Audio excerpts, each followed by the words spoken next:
do Marcelo, de toda a equipe da Telesaúde. Estou aqui representando hoje o Núcleo de Educação Permanente do SAMU 92 aqui do Espírito Santo. E é um tema que realmente me interessa bastante, a emergência na atenção primária à saúde. Eu espero estar contribuindo com o Telesaúde aqui do Espírito Santo e de todo o Brasil para um debate sobre esse assunto. O nosso objetivo principal vai ser a discussão da rede de urgência e emergência, com foco, então, na atenção primária à saúde. E, para isso, nós elencamos 4 tópicos.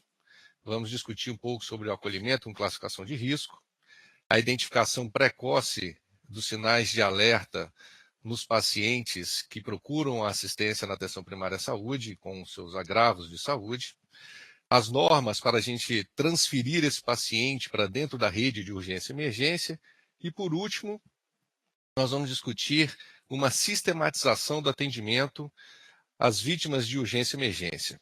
Por onde eu devo começar? Quais são as primeiras ações que eu devo desenvolver dentro de prioridades no atendimento à urgência e emergência? Nós sabemos que vários são os desafios para implantar um sistema único de saúde que garanta a universalidade do acesso, a integralidade e a equidade da assistência. Há um notório desequilíbrio entre a oferta dos serviços de urgência e emergência e uma demanda crescente em busca desses serviços.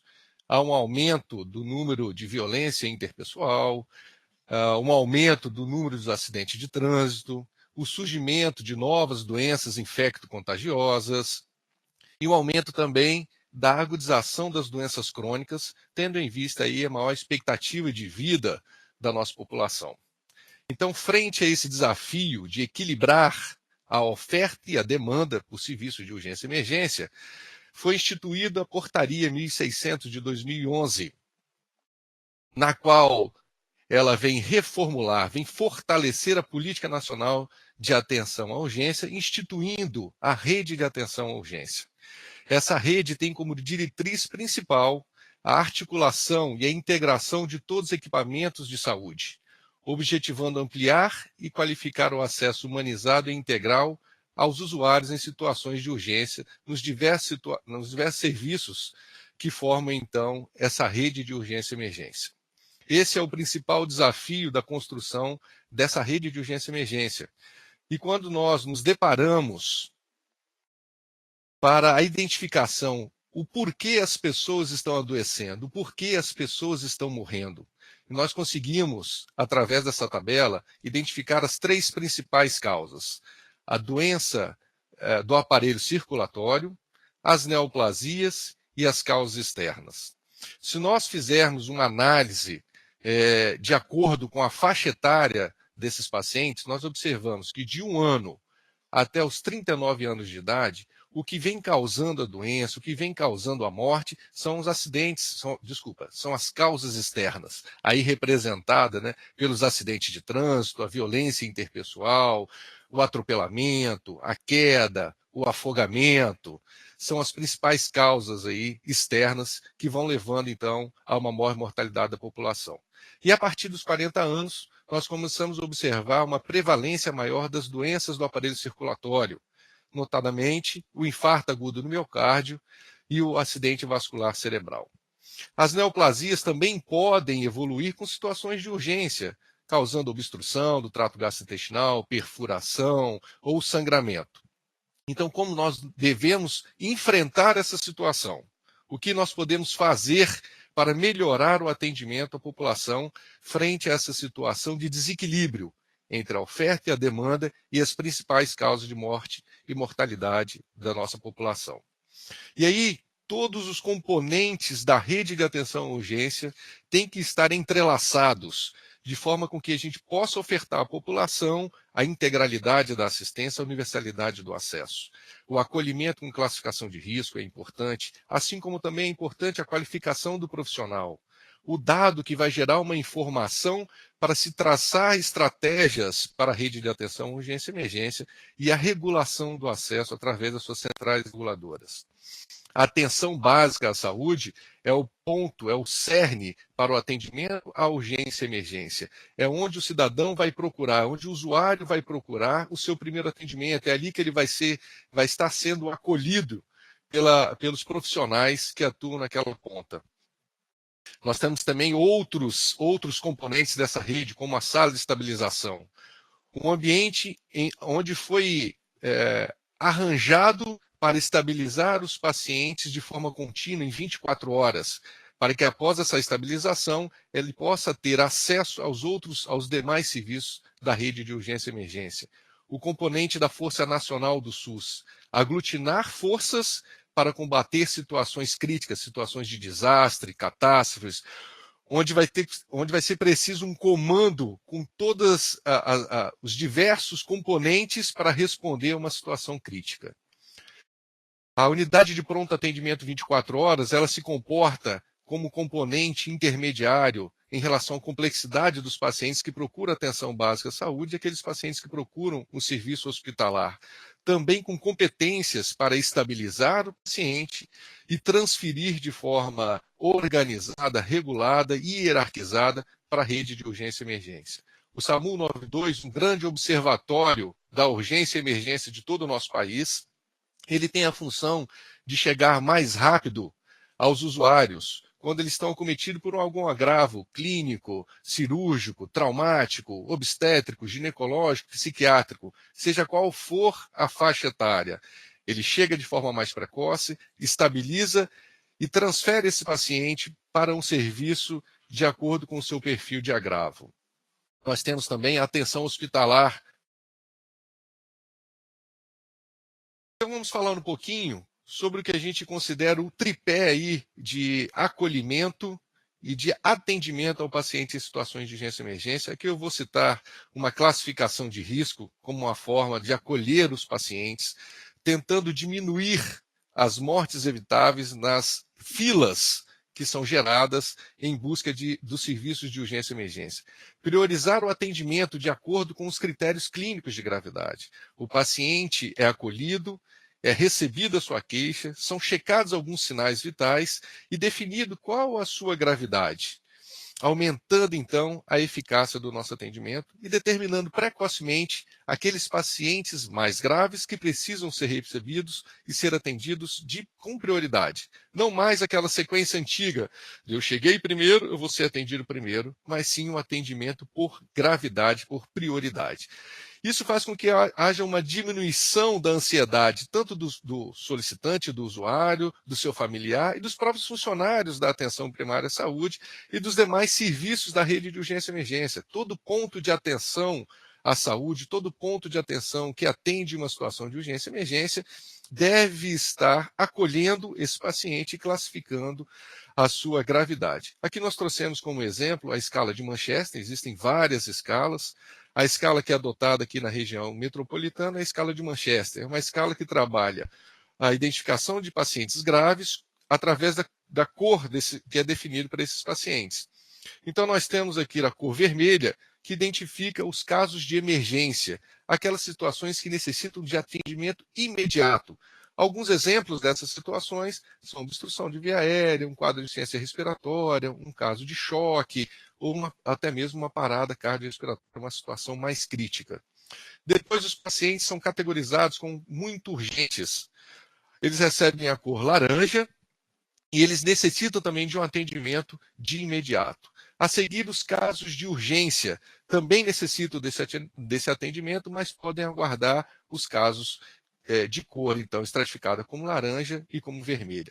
Os demais pacientes, como os pacientes categorizados com a cor verde ou categorizados como a cor azul, eles se apresentam em situações de pequena urgência ou até mesmo casos não urgentes. Às vezes o paciente procura um acesso a um pronto-socorro, a uma unidade de pronto atendimento, solicitando uma receita, um atestado, e realmente não se enquadra dentro dessa rede de atendimento a situações de urgência e emergência. O objetivo aqui, além da classificação de risco, é entender que esse paciente precisa receber o atendimento inicial. principalmente aqueles pacientes de cor vermelha, laranja e amarela, independente do seu ponto de atenção, independente da situação, do agravo à saúde que gerou a sua busca. E depois, nós vamos aqui também relembrar para vocês as normas para transferir esses pacientes dentro de uma rede de urgência e emergência. Mas uma vez classificados, feito o acolhimento, um acolhimento de forma humanizada, nós devemos nos atentar para o reconhecimento precoce de sinais de alerta. São alterações dos sinais vitais que nos indicam precocemente que esse paciente se trata de um caso crítico. Então, nós temos a presença da hipóxia, quando o paciente se apresenta cianótico ou com a saturação menor que 94%, aquele paciente que apresenta ruídos respiratórios, o ronco, a rouquidão, o estridor laríngeo, são indícios de que algo grave está ali na nossa porta. A presença de alterações da frequência respiratória, uma taquipneia, uma bradipneia, um esforço respiratório, a presença de batimento da aleta nasal em crianças, o uso da musculatura acessória para respirar, musculatura intercostal, esse desconforto respiratório significa também que se trata de um paciente que requer maior cuidado.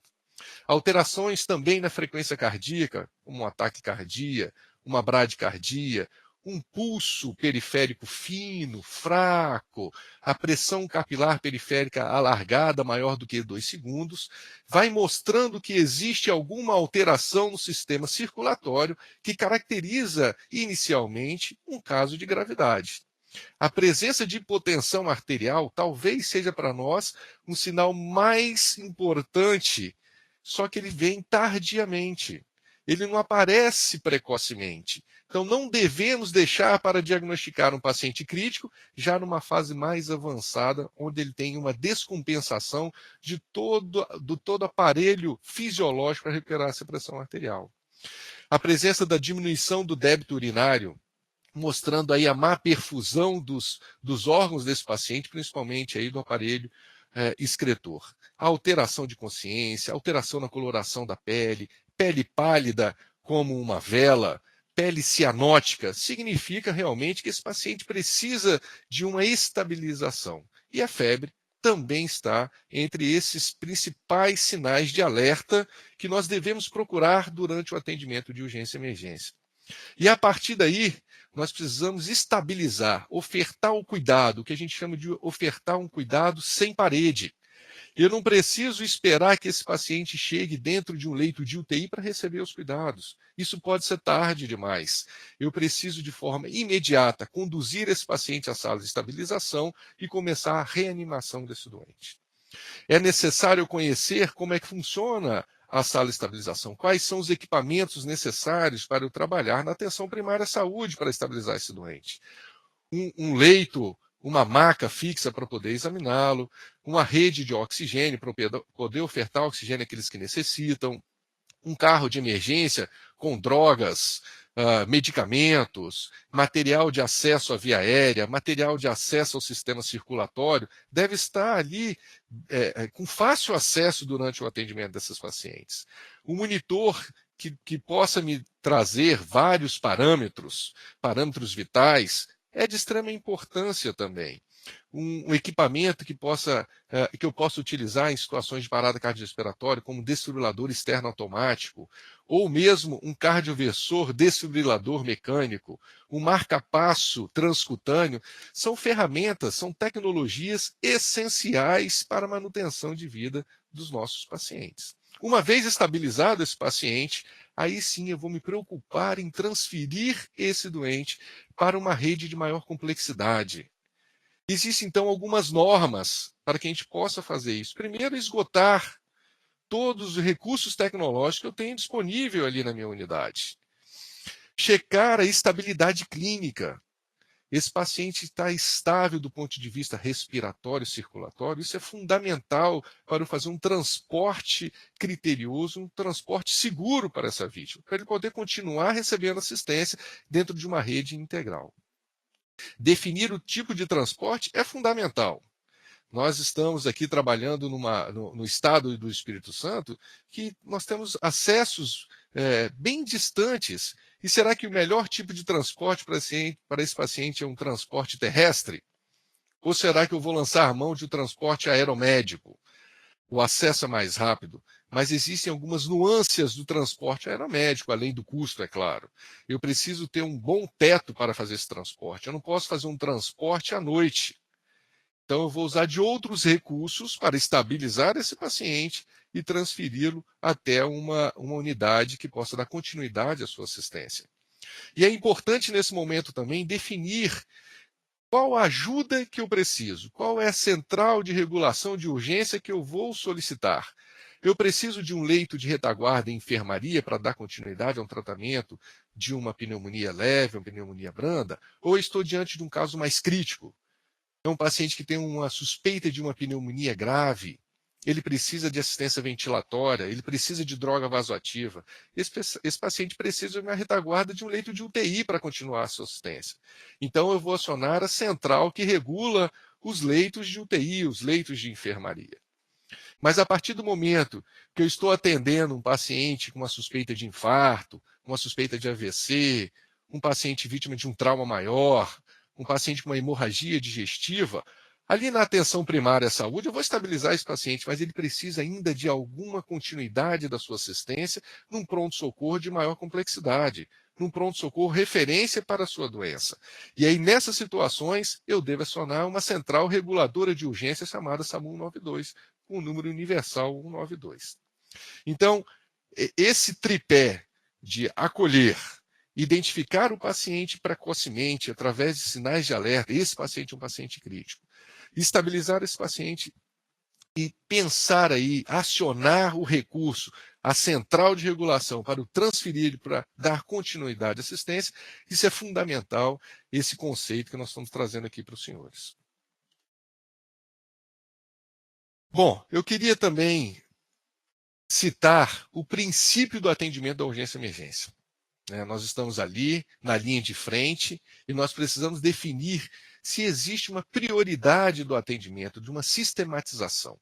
Nós vamos atender, existem só 2 caminhos para fazer o atendimento em uma situação de urgência e emergência. Nós vamos falar bastante sobre esses caminhos aqui hoje.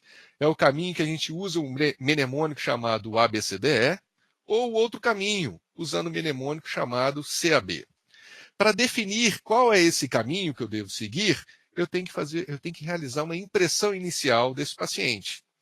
E para isso eu lanço mão de 2 critérios: avaliar a responsividade e avaliar a respiração. Se eu estou com um paciente que eu vou atender, esse paciente está responsivo, esse paciente está respirando, é um paciente que está vivo. Eu vou seguir uma sistematização de prioridade de atendimento conforme o mnemônico ABCDE. Se eu estou diante de um paciente que ele está irresponsível, eu chamo esse paciente: senhor, eu posso lhe ajudar? Qual é o seu nome? Ele não responde. A minha preocupação maior é que esse paciente pode estar evoluindo, está apresentando uma parada cardiorrespiratória. E de forma imediata eu peço ajuda, porque se trata de um paciente crítico, checo a respiração e checo um pulso central. Se esse paciente não respira e não tem pulso, ele está em parada cardiorrespiratória e eu vou prosseguir o meu atendimento com a sistematização dada pelo mnemônico CAB. Então, nós temos aqui 2 situações, 2 caminhos para atender uma urgência e emergência. O caminho do paciente que está vivo, ele pode estar crítico ou não, mas ele está vivo, e o caminho do paciente que está em parada cardiorrespiratória. E esses caminhos podem se cruzar durante o atendimento. O paciente que está recebendo o atendimento, que ele está vivo agora, ele pode evoluir para uma parada cardiorrespiratória. E aí eu vou mudar o meu caminho de atendimento, eu vou passar para o CAB. Ou esse paciente pode estar em parada cardiorrespiratória e ele, com as manobras iniciais, retorna à circulação espontânea, aí eu saio do caminho do CAB e vou para o ABCDE. Então, esses são os 2 caminhos existentes para atender uma situação de urgência e emergência, nós vamos falar sobre eles, e eu vou decidir qual caminho seguir a partir da minha impressão inicial, avaliando a responsividade e a respiração desse paciente. Nós vamos falar, então, sobre o primeiro caminho do atendimento à urgência e emergência, o caminho do paciente que está vivo, crítico ou não crítico, usando a sistematização do ABCDE.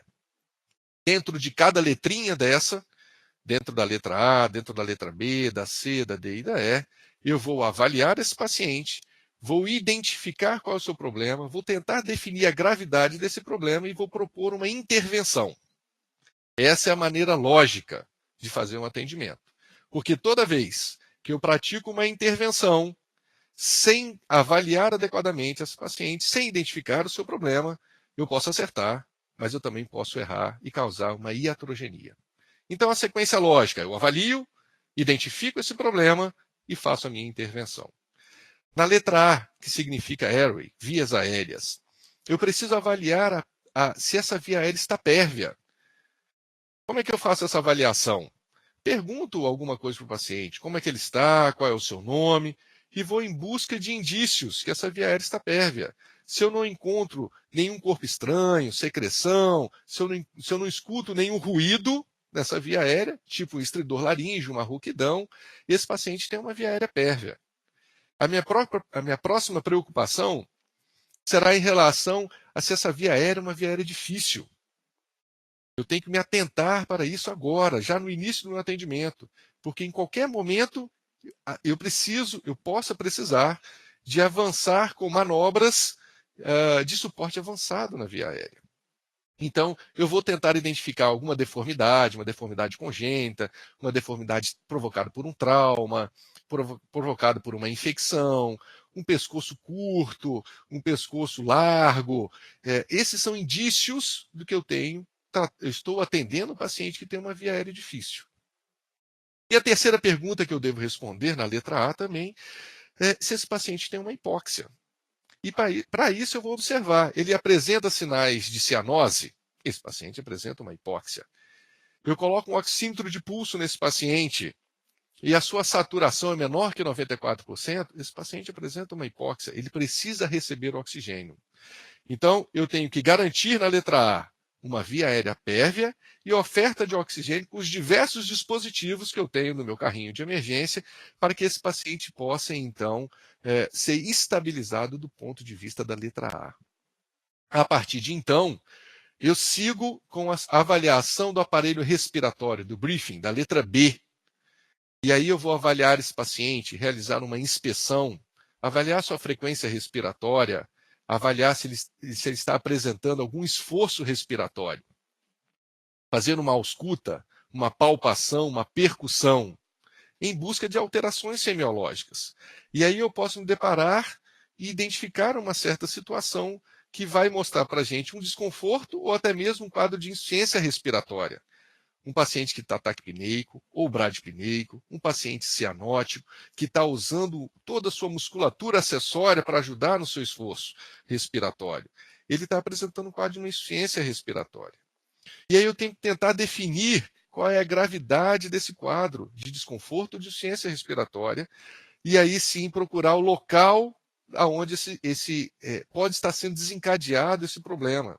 Esse problema está por obstrução da via aérea. Esse problema está localizado no parênquima pulmonar desse paciente. Esse problema está localizado no seu sistema nervoso central, onde a gente tem um controle da respiração. E aí sim poder realizar intervenções adequadas de acordo com a necessidade do paciente. Na avaliação da letra C, é fundamental eu avaliar todos os seus parâmetros. Nós consideramos aí os 7 P's. O primeiro P, perda de sangramento externo. Você olha para o paciente e observa que ele tem um sangramento externo, você já vai providenciar uma contenção desse sangramento. O segundo P a ser avaliado é a perfusão capilar periférica. Aquela perfusão maior do que 2 segundos se traduz em um quadro de má perfusão. Vou analisar os pulsos desses pacientes. O pulso radial, o pulso braquial, femoral, o pulso carotídeo, em busca de alterações da sua frequência, da sua amplitude e da sua regularidade. O próximo P é a avaliação da pressão arterial. Vou medir a pressão arterial com a técnica correta. O próximo P avaliado é o P de precórdio. Vou fazer uma ausculta cardíaca, vou monitorizar esse paciente do ponto de vista do eletrocardiógrafo. Vou fazer a avaliação da pele. É uma pele pálida? É uma pele cianótica? É uma pele má perfundida, sudoreica, fria? E o último P a ser avaliado é o P de pensamento. Será que está chegando sangue suficiente no sistema nervoso central que está mantendo esse pensamento dentro do padrão de normalidade?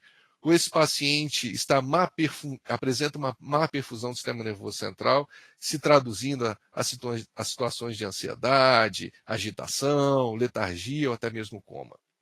Feita essa avaliação da letra C, eu vou tentar identificar a situação mais crítica, que é a situação do choque. Se ele apresenta perda de sangramento externo, perfusão maior do que 2 segundos, uma taquicardia, uma bradicardia, um pulso fino, uma hipotensão, uma pele pálida, alteração de nível de consciência, significa que esse paciente está em choque. E qual é a gravidade desse choque? É um choque compensado ou um choque descompensado? Ele ainda está compensado pelos mecanismos fisiológicos de aumentar a frequência cardíaca, de fazer uma vasoconstricção periférica, ou ele já apresenta uma hipotensão arterial, está sinalizando para a gente que ele pode evoluir para uma parada cardiorrespiratória. Essa gravidade é importantíssima a gente definir na letra C. Precisamos raciocinar onde está o problema da letra C. Qual é o tipo de choque que eu estou diante? O problema está no coração, na bomba? Eu estou diante de um choque cardiogênico decorrente de um infarto, decorrente de uma arritmia, de uma taquiarritmia, de uma bradiarritmia? Eu estou diante de um problema no volume sanguíneo? É um choque hipovolêmico? Um choque hipovolêmico caracterizado por hemorragia, perda de sangue? Ou é um choque hemorrágico não hipovolêmico, onde você tem aí sinais de perda através de líquidos, através do vômito e da diarreia? O problema do choque está localizado no vaso? É um choque distributivo? Há uma vasodilatação sistêmica desse paciente, decorrente, por exemplo, de um choque anafilático, onde ocorre liberação de mediadores inflamatórios, ou de um choque séptico? Ou o problema está na obstrução ao retorno sanguíneo ao coração, como a gente observa no pneumotórax hipertensivo, no tamponamento cardíaco ou no tromboembolismo pulmonar? Então, todo esse raciocínio precisa ser feito aí dentro da letra C, para, de forma metodológica, racional, provermos uma intervenção nesse doente. Imagine o desastre que seria ofertar solução cristalóide para um paciente que tem um choque cardiogênico. A gente ia provocar uma sobrecarga hídrica nesse paciente e um edema agudo de pulmão. Então, esse raciocínio lógico é fundamental. Na letra D, é importante avaliar o status neurológico desse paciente. E aí nós podemos lançar mão de 2 escalas. Uma escala mais simples, a VDM. Esse paciente está alerta. O VD ele responde, ele tem resposta à minha interlocução, ele responde verbalmente ao que eu estou falando com ele.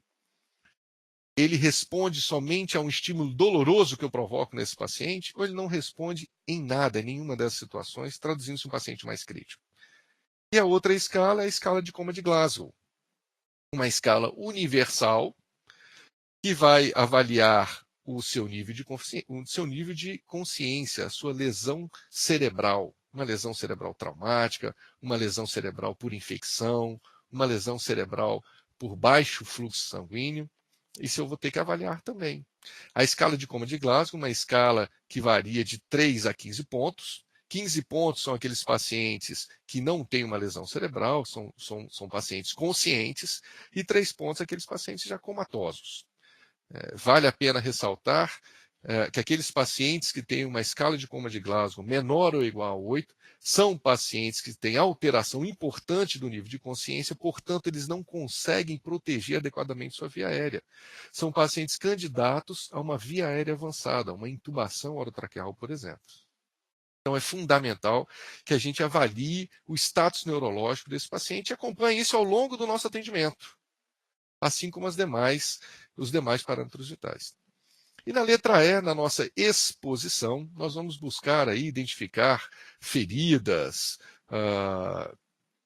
feridas traumáticas, feridas infecciosas, a presença de identificação de presença de fístulas arteriovenosas, traduzindo aí um paciente em tratamento dialítico, avaliar o dorso também desses pacientes em procura de lesões, medir um sinal vital importante nessa etapa, que é a temperatura axilar desses doentes. Então, o que nós fizemos até o momento foi uma sistematização do atendimento, do primeiro atendimento, o exame primário sistematizado por prioridades. Avalio a letra A, a letra B, a letra C, a letra D e a letra E, e vou intervindo conforme a necessidade. Esse é o nosso exame primário. A gente trouxe aqui uma regrinha para lembrar dos pontos principais desse mnemônico, que é o MOVE. Né? Todo paciente que está vivo, ele está se movendo, ele vai ganhar MOVE. O que seria um MOVE? O M de monitor. Eu vou monitorizar o traçado eletrocardiográfico desse paciente, a pressão arterial, a oximetria de pulso desse doente. Todo paciente deve receber esse tipo de monitorização. Eu vou ofertar oxigênio para esse doente sempre que a minha saturação estiver menor que 94%. Eu vou prover acesso ao sistema vascular periférico, por exemplo, puncionando uma veia. Ou, às vezes, em crianças também, realizando uma punção intraóssea. Para isso, eu tenho que treinar, estar habilitado para usar os equipamentos. E a letrinha E, reforçando a importância de realizar o exame primário, que nós fizemos agora, o ABCDE, e o exame secundário, é um exame que é feito naquele paciente que já está estável. Notem que o exame primário é mais ação, não tem muita conversa com o paciente. Você vai agir, você vai avaliar, identificar o problema e vai fazer a intervenção. E o exame secundário é aquele feito no paciente mais estável. Você pode conversar, você deve conversar para o paciente buscando algumas informações. Né? Para isso, a gente tem também o mnemônico, SAMPLE. O S de sinais vitais, então reavaliar todos os sinais vitais. O A de alergias. O paciente tem alguma alergia? Será que eu posso fazer dipirona para todo mundo? Com certeza não. M de medicamentos. Quais os medicamentos que esse paciente usa? É um paciente asmático? Quais são os medicamentos que ele usa? É um paciente hipertenso? Quais são os seus medicamentos? Qual é o passado médico desse doente? Ele já teve um infarto? Ele faz uso de um stent? Ele já teve um AVC? É um paciente diabético? É um paciente hipertenso? Esse passado deve ser investigado. O L de líquidos e alimentos ingeridos nas últimas horas. Isso é importante saber se eu estou diante de um paciente que está de estômago cheio. Ele pode vomitar a qualquer momento e broncoaspirar essa secreção. Será que esse paciente não se alimenta há alguns dias? Ele está apresentando uma hipoglicemia? E o E de o evento. Qual é o evento que trouxe esse paciente à atenção primária à saúde? Foi uma dor torácica? Foi uma dificuldade de deambular, de falar? Foi um sangramento? Foi um trauma? Então, esse evento também deve ser avaliado. Tudo isso deve ser trabalhado como se eu tivesse num time de Fórmula 1. Né? Toda a equipe tem que estar harmonizada para atuar em conjunto, somando esforços desse atendimento do paciente crítico. Não é fácil atender um paciente crítico. Nós precisamos trabalhar em equipe.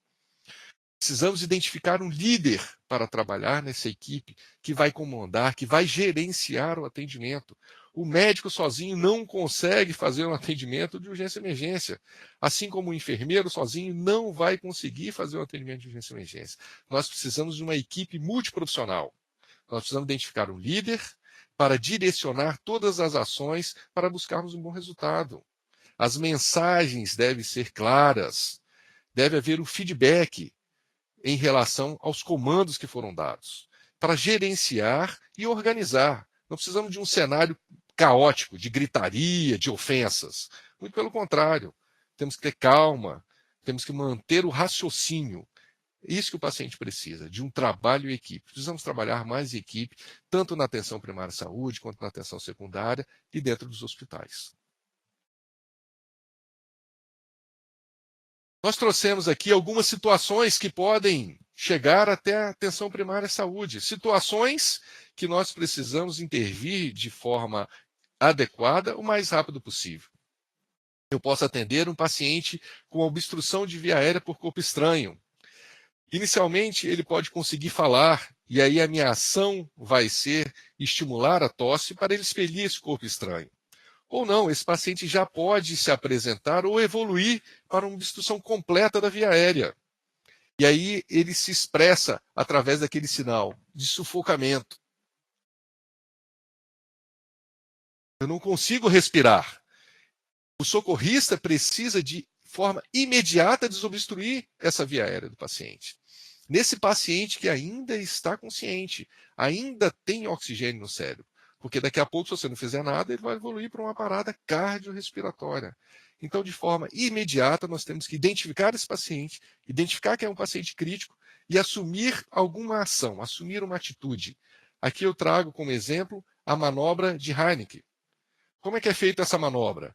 O socorrista, o emergencista, ele se coloca por trás do paciente, informa esse paciente o que vai ser feito, para ele se tranquilizar. Com os seus punhos, com o punho fechado, ele vai localizar esse punho, abraçar com a sua outra mão, na localização da região epigástrica, entre o umbigo e o externo, na região epigástrica. Você vai comprimir fortemente para trás e para cima, como se fosse um J, até esse paciente conseguir expelir esse corpo estranho. Se ele não conseguir expelir esse corpo estranho, ele pode evoluir para uma parada cardiorrespiratória, e aí nós vamos ofertar a esse paciente uma reanimação, uma RCP de alta qualidade, nós vamos comentar mais para frente.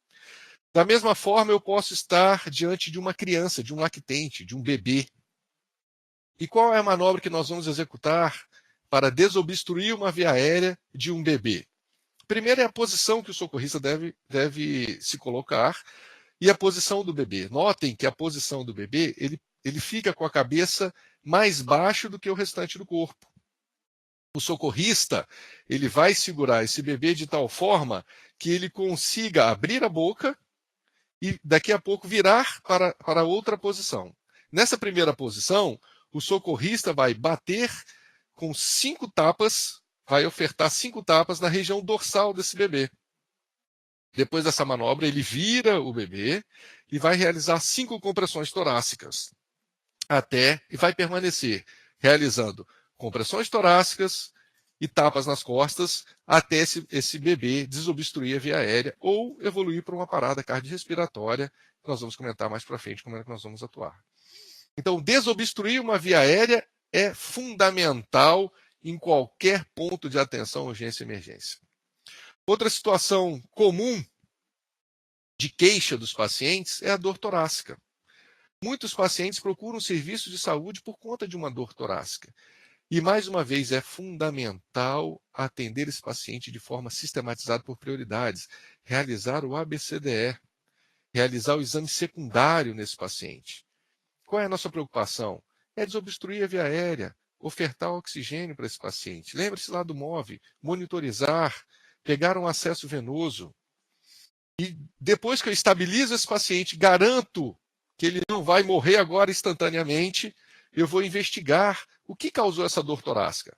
Eu estou diante de uma síndrome coronariana aguda ou de um outro tipo de causa que vai determinar uma dor torácica? Algumas causas mais simples, tipo uma doença do refluxo.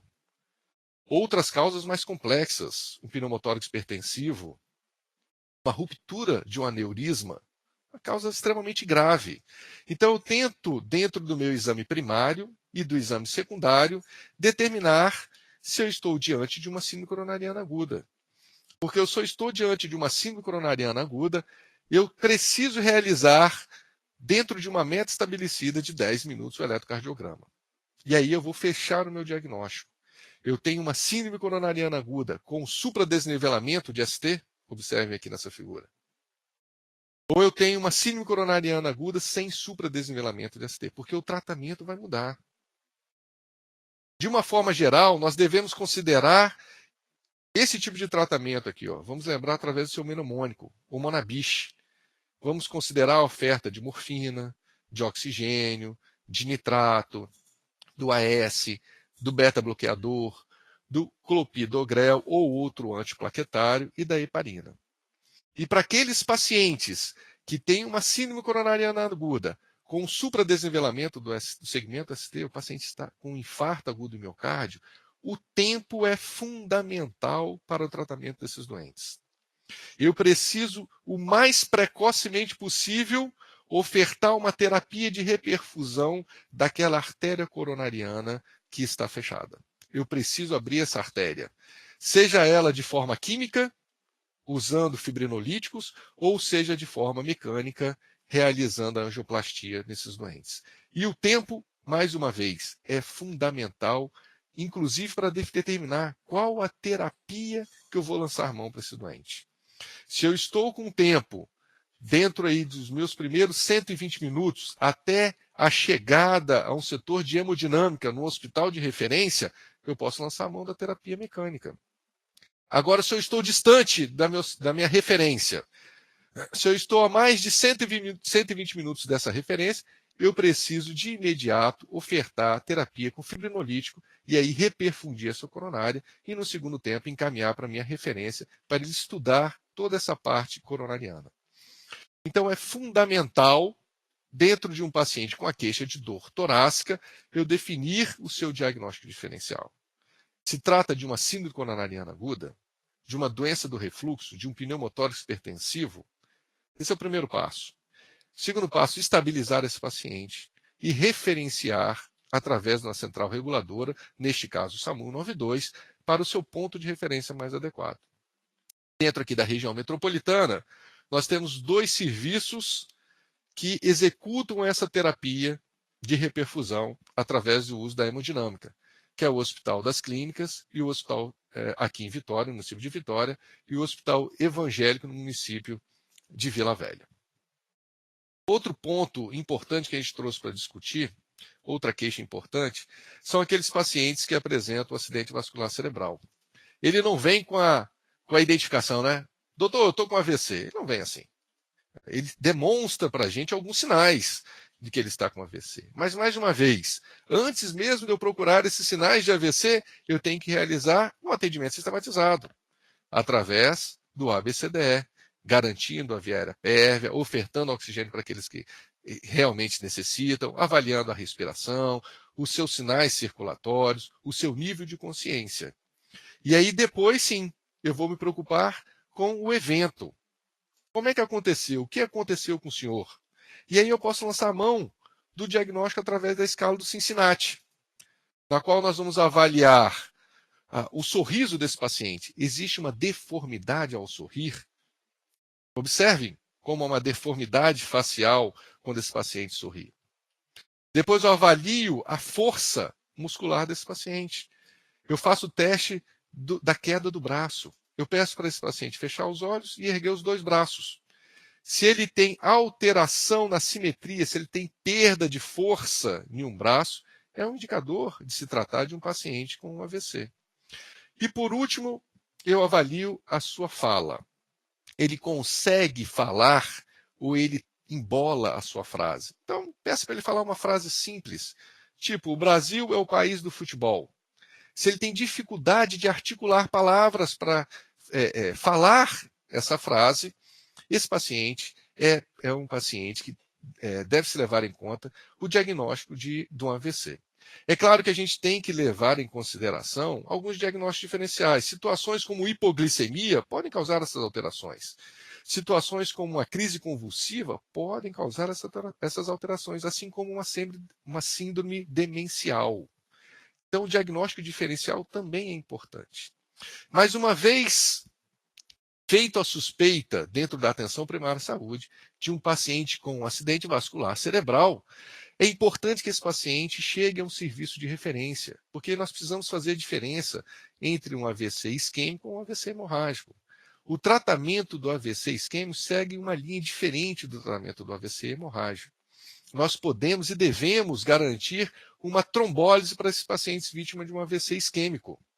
E para isso eu tenho um tempo para executar essas manobras, para que eu possa, então, recuperar o neurônio desse doente. E esse ΔT, observe, é muito curto. Então, nós não devemos perder tempo no ponto de atenção para o diagnóstico e a estabilização desse paciente. Identificamos, estabilizamos, vamos ligar para a sua referência, que vai ser o SAMU 92, para que ele possa, então, direcionar para a referência, que aqui na região metropolitana é o Hospital Central, aqui no município de Vitória. Outra situação comum, outra queixa comum do paciente é a presença de trauma, seja ele decorrente de um acidente automobilístico, de uma queda, de uma agressão, de uma violência interpessoal, de um afogamento. A sistematização do atendimento não muda. O exame primário vai ser o mesmo. Eu vou realizar o ABCDE, garantindo, então, a estabilização desse paciente.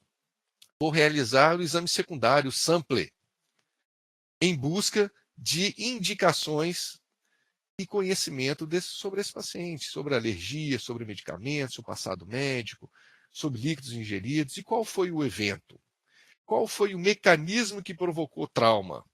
E devemos lembrar que a energia cinética envolvida nesse mecanismo de trauma, que depende do peso do paciente, da velocidade em que ele estava envolvido nesse acidente, esse entendimento dessa energia cinética é fundamental para a gente buscar lesões nessas vítimas de trauma, avaliando então a cinemática do trauma.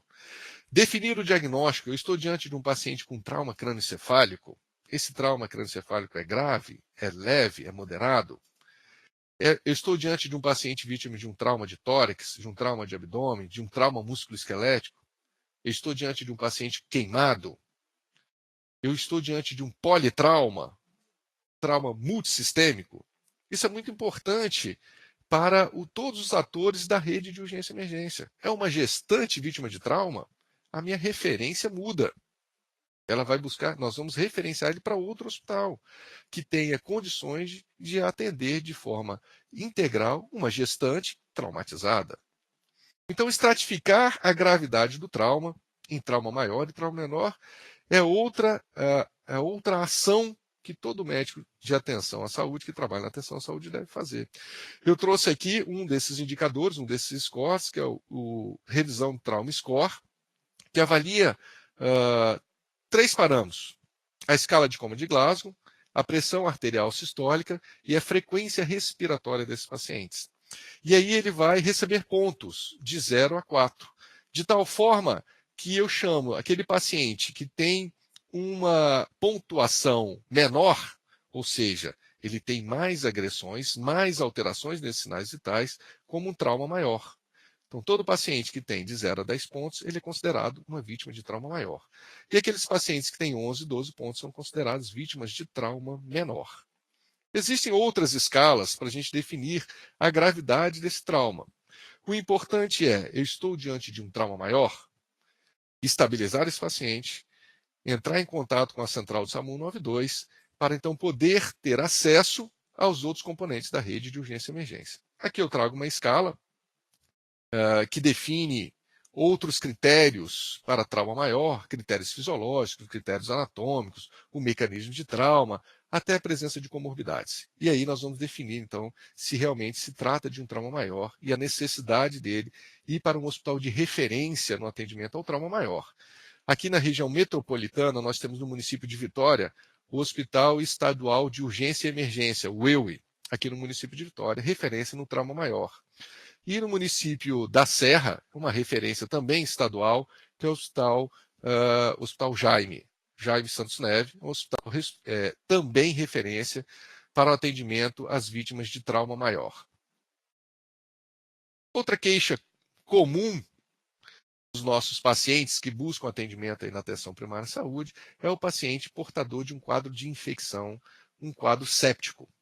E aí, mais uma vez, reforçando a importância de realizar-se o atendimento primário em busca de estabilização e de um diagnóstico desses pacientes. Nós podemos definir ou suspeitar de um paciente séptico quando ele apresenta uma taquipneia, uma frequência respiratória maior do que 22, ou uma hipotensão arterial, sua pressão arterial sistólica está menor que 100, ou ele apresenta uma alteração do nível de consciência. Então, notem que já no exame primário, eu consigo definir se eu estou diante de um paciente com suspeita de sepsis. E aí avaliar adequadamente o seu foco de infecção. Definir a gravidade dessa infecção é outra também tarefa que nós devemos realizar. Eu estou diante de um paciente com uma sepse ou um paciente com choque séptico. O que é um paciente com choque séptico? É aquele paciente que, apesar da reanimação volêmica, ele não consegue manter uma estabilização e ele precisa de droga vasoativa. Ele precisa, por exemplo, de noradrenalina. Estabilizo esse paciente, e transfiro ele para a rede de urgência e emergência, aquele componente hospitalar, pronto-socorro ou UTI, para dar sequência a esse atendimento. Então, o que eu posso fazer para esse paciente vítima de uma infecção? Ofertar oxigênio? Sempre. Considerar acessos venosos, 2 acessos venosos de grosso calibre, e ofertar a solução cristalóide para esse paciente. Cuidado com os pacientes mais idosos, cuidado com os pacientes cardiopatas, mas eu oferto reposição volêmica. Estabiliza esse paciente, aciona a central de regulação para ele então transferir para um centro de referência. Gostaria também aqui de citar as situações de hemorragia digestiva. Eu posso atender um paciente com hemorragia digestiva alta ou hemorragia digestiva baixa, ele se apresentar instável do ponto de vista hemodinâmico. E nos cabe ali na atenção primária ou em qualquer outro ponto de atenção estabilizar esse paciente, mais uma vez ofertando oxigênio, provendo acessos vasculares e repondo a solução cristalóide. Se eu conheço esse paciente e sabidamente sei que ele é um portador de uma úlcera péptica, eu posso ofertar alguns medicamentos como o omeprazol, ou se esse paciente tem uma varizes esôfago-gástrica decorrente de uma hipertensão porta, eu posso usar a terlipressina. Em algumas situações, já mais de instabilidade importante, eu posso usar um dispositivo para tentar diminuir esse sangramento. Por exemplo, o balão de Stank-Stack Blackmore. É um dispositivo que eu tenho que ter ali na atenção primária, que eu tenho que ter ali no pronto-socorro, na unidade de pronto atendimento 24 horas, para estabilizar esse paciente, para que o SAMU possa fazer o transporte seguro desse doente até um centro para controlar esse foco de hemorragia. É um paciente que precisa realizar uma endoscopia digestiva alta de urgência. Ele precisa, algumas vezes, receber hemotransfusão. E a nossa referência aqui na região metropolitana, a referência estadual, é o Hospital Doro Silva, ali no município da Serra. Eu chamo a atenção aqui dos senhores para a classificação do grau de sangramento desse paciente. Nós podemos classificá-lo em 4 categorias. E notem os senhores, nós só temos a alteração da pressão arterial quando ele já está bem crítico. Ele está na classe 3 ou classe 4, ele já perdeu em torno de 1.500 ml da sua volemia. Eu não posso dar diagnóstico de um paciente de choque hemorrágico só nessas situações. Eu já devo suspeitar dessa situação naquele paciente que já tem uma ansiedade, uma taquicardia leve, uma taquipneia leve. Nessa situação, sim, eu vou, então, já atuar estabilizando esse paciente, evitando que ele entre num colapso circulatório ou até mesmo uma parada cardiorrespiratória. Essas foram as principais queixas que nós trouxemos aqui para discutir aquele paciente crítico que chega vivo num ponto de atenção. Nós falamos aí, então, sobre a sistematização do atendimento através do mnemônico ABCDE, o exame primário, e, na sequência, a realização do exame secundário desse paciente, trabalhando sempre em equipe. Agora, aqueles pacientes que já chegam ali no ponto de atenção em parada cardiorrespiratória, uma situação crítica, uma situação mais grave de urgência e emergência dentro da rede de urgência e emergência. E aí, o que fazer nessas situações? Identificar precocemente é fundamental. Identificar aquele paciente que não está responsivo, aquele paciente que não está respirando e não tem pulso. O pulso central, o pulso carotídeo no adulto, o pulso femoral na criança e o pulso braquial no bebê e no recém-nascido. E aí, de forma imediata, eu devo ofertar uma reanimação, uma RCP de alta qualidade. O que é uma RCP de alta qualidade? É você se posicionar de forma correta ao lado do paciente, com os seus braços esticados, colocar o calcanhar da mão na metade inferior do externo, realizar compressões rápidas e com força. Rápidas, numa frequência de 100 a 120 compressões por minuto. Comprimir com força, fazendo com que haja uma depressão ali do externo em torno de 5 a 6 centímetros, por exemplo, no adulto. Garantir o retorno total do tórax para que o coração possa encher de sangue e você, na próxima compressão, ofertar esse sangue ao sistema circulatório. Garantir uma boa ventilação. fazer uma ventilação e olhar para ver se realmente o tórax está se elevando. Então, isso a gente vai fazer através desse mnemônico chamado CAB. Circulação, eu vou realizar as compressões. Na letra A, eu vou abrir a via aérea desse paciente. Lembre-se que esse paciente tem uma via aérea obstruída. É um paciente inconsciente. Ele tem uma via aérea obstruída pela queda de língua. Eu tenho que abrir a via aérea para depois ofertar uma ventilação. De forma precoce, eu tenho que identificar qual é o ritmo de parada desse doente. É um ritmo chocável? É um ritmo não chocável? Se eu estou com um DEA, um desfibrilador externo automático, ele vai te indicar. Esse é um ritmo chocável, providencie o choque. Esse é um ritmo não chocável, realize RCP de alta qualidade. E se eu estou diante de um ritmo chocável, uma taquicardia ventricular sem pulso ou uma fibrilação ventricular sem pulso, uma fibrilação ventricular, eu tenho que ofertar uma desfibrilação para esse doente. Observem como é importante a localização das pás, para que a carga de energia passe pelo coração e tenta reverter esse ritmo chocável. Então é fundamental toda a organização de uma equipe multidisciplinar para estar ofertando uma RCP de alta qualidade. Aqui nós trouxemos então a cadeia de sobrevivência, as vítimas de parada cardiorrespiratória. Fundamental acessar rapidamente um serviço, ou o serviço dentro da atenção primária à saúde, ou se eu estou na rua, vou ligar para o serviço 92 do SAMU 92. Reanimação imediata, precoce, uma RCP de alta qualidade e uma desfibrilação naqueles casos que existe uma desfibrilação. Continuar o suporte avançado de vida, transferindo aqueles pacientes que demonstraram retorno de circulação espontânea, transferindo esses pacientes, ofertando um cuidado pós-parada, para que ele possa ter, então, recebido no centro de referência. Então, essa é a cadeia de sobrevivência. Aqui nós temos o algoritmo do atendimento em parada cardiorrespiratória para as vítimas adultas. E o fundamental, então, é identificar precocemente aquele paciente que não responde, não respira, aquele paciente que não tem pulso, e iniciar a reanimação cardiopulmonar numa relação de compressão e ventilação 30:2, e quando o DEA chegar, de imediato, utilizá-lo para, naqueles casos de ritmos chocáveis, ofertar o choque nesse paciente. O algoritmo do atendimento à pediatria ele tem algumas variações. Quando você está atendendo sozinho a uma criança, a um bebê, você vai realizar uma relação de compressão e ventilação de 30:2, e quando você tem uma equipe mais completa, você tem um ou mais socorristas, 2 ou mais socorristas, você vai realizar a relação de 15 compressões para 2 ventilações.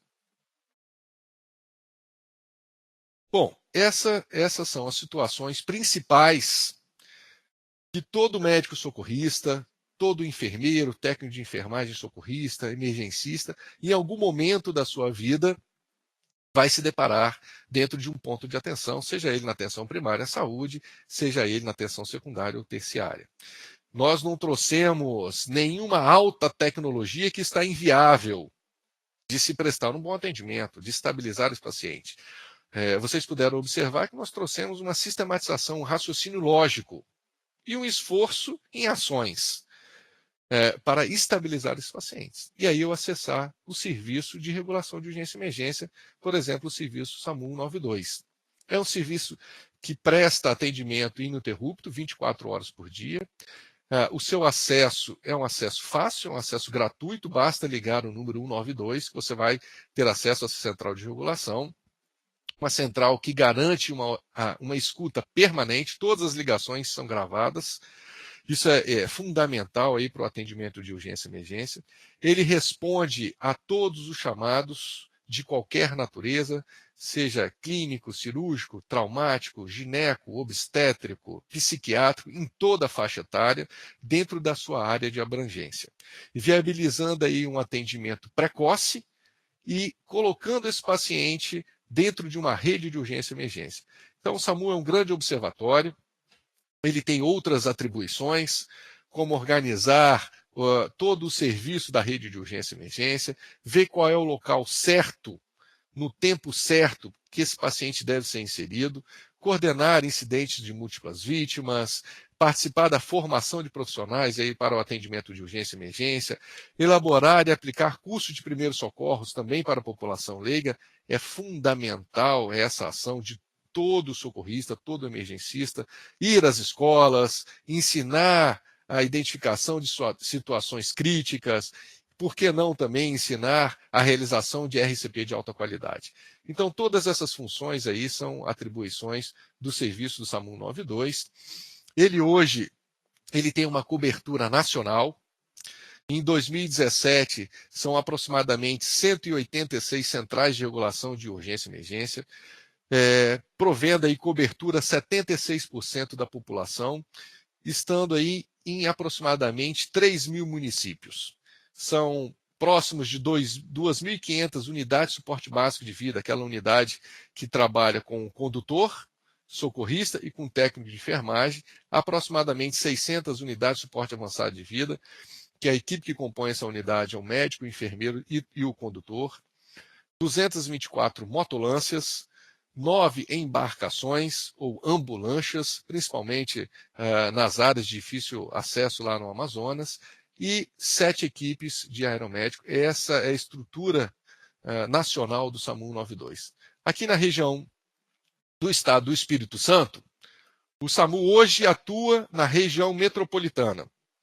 Então, nós temos aqui uma central de regulação no município de Vitória e, de forma estratégica, ambulâncias direcionadas, alocadas em vários municípios da região metropolitana, tentando diminuir o tempo-resposta até a chegada do solicitante. Quanto mais rápido o SAMU chegar, melhor vai ser a recuperação do paciente dentro de um sistema de uma rede de urgência e emergência. Nós temos aqui nessa região metropolitana 8 unidades de suporte avançado de vida, 22 unidades de suporte básico de vida e uma aeronave para atendimento a longas distâncias, além de uma central de regulação com a equipe médica de médicos reguladores. Esse é o fluxograma de atendimento. Se você quiser ligar hoje para o SAMU 92, use de forma adequada o serviço, né?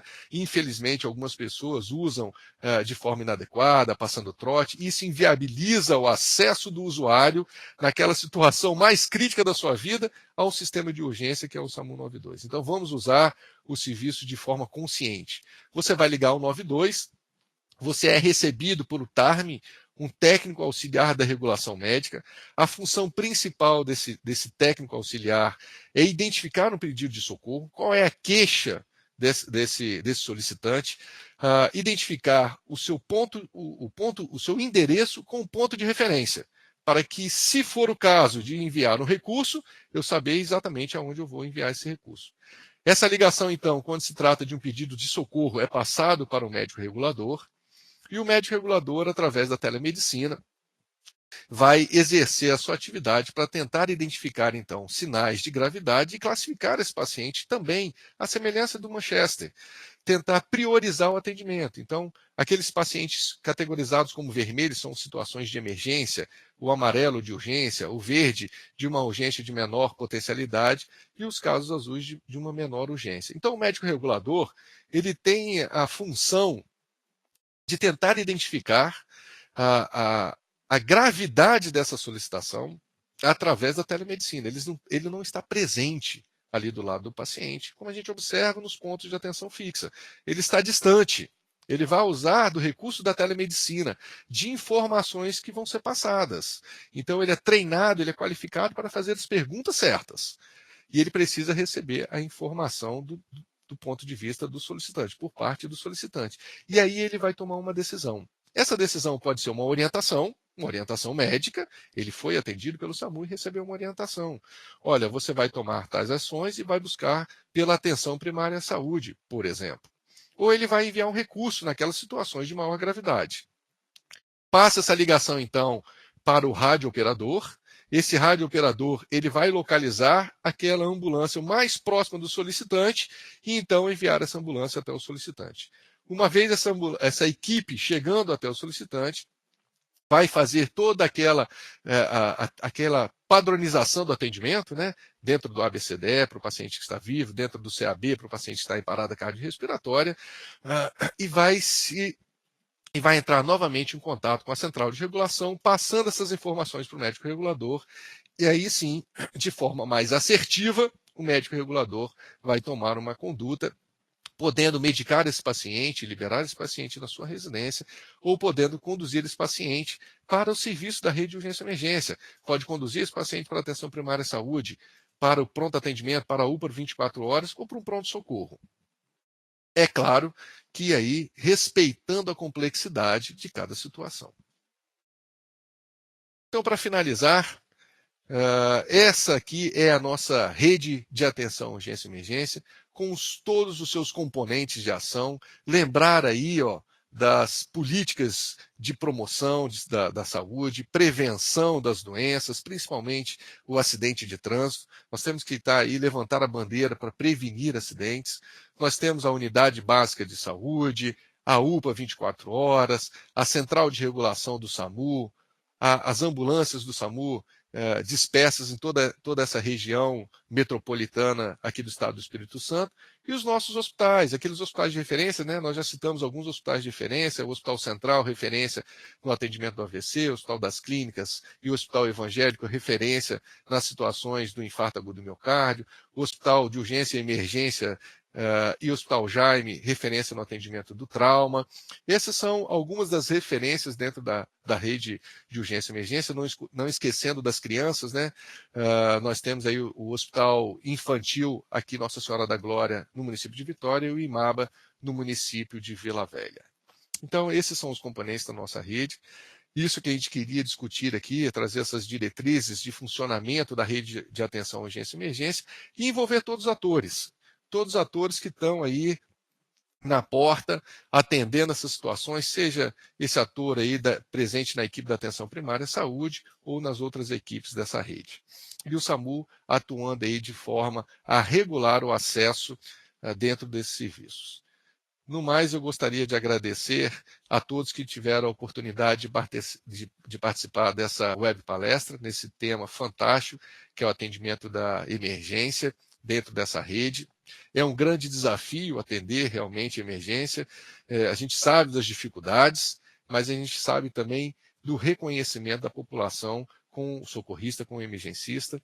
Hoje, dia 10 de outubro, eu faço a minha homenagem ao condutor socorrista, hoje é o dia dele, parabéns aí pelo seu dia, continue firme nessa luta. Não, a gente sabe o quanto é importante a sua participação dentro do serviço do SAMU 92, participando aí do atendimento junto com as equipes.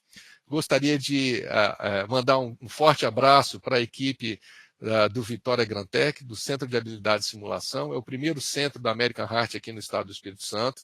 Ele vem aí qualificando vários profissionais do serviço público e privado nessa missão do atendimento da urgência e emergência. Mandar um grande abraço para a equipe da Abramed, a Associação Brasileira de Medicina da Emergência, que tem levantado essa bandeira para fortalecer a rede de urgência e emergência. Ela está presente em todo o território nacional.